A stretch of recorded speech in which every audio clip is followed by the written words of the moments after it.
غزہ میں 102 روز سے اسرائیلی بمباری جاری ہے۔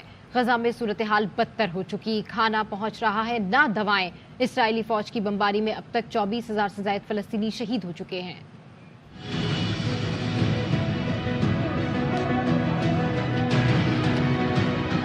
فضا سے برستی آگ، زمین پر بھوک کی دوزخ، غزہ والوں پر زندگی تنگ۔ اسرائیل نے جان بچانے والی دواؤں کی فراہمی بھی روک دی۔ غزہ میں کام کرنے والے اقوام متحدہ کے انسانی امور رابطہ دفتر کا کہنا ہے شمالی غزہ میں مریض دواؤں کے منتظر ہیں۔ اسرائیلی حکام دوائیں اور فیول لے جانے والے قافلوں کو جانے کی اجازت نہیں دے رہے۔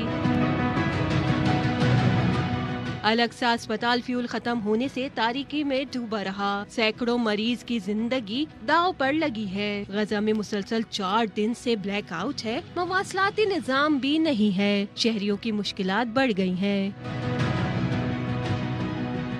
عرب میڈیا کی رپورٹ کے مطابق اسرائیل نے غزہ میں ظلم کا بازار گرم کرنے والی 4 ڈویژن فوج میں سے ایک ڈویژن کو غزہ سے نکال کر مغربی کنارے میں تعینات کر دیا ہے۔ 3 ماہ سے جاری اسرائیلی حملے بدستور جاری ہیں۔ گزشتہ رات غزہ اسرائیلی بمباری سے گونجتا رہا۔ 24 گھنٹے میں مزید 132 فلسطینی شہید ہوئے۔ رفح پر بمباری میں 2 خاندانوں کے 11 افراد سمیت 25 فلسطینیوں نے جام شہادت نوش کیا۔ اسرائیلی حملے میں زخمی کراٹے چیمپئن بھی دم توڑ گئیں۔ اقوام متحدہ کے سیکرٹری جنرل انطونیو گوتریس نے ایک بار پھر غزہ میں جنگ بندی کا مطالبہ کیا ہے۔ ان کا کہنا ہے غزہ میں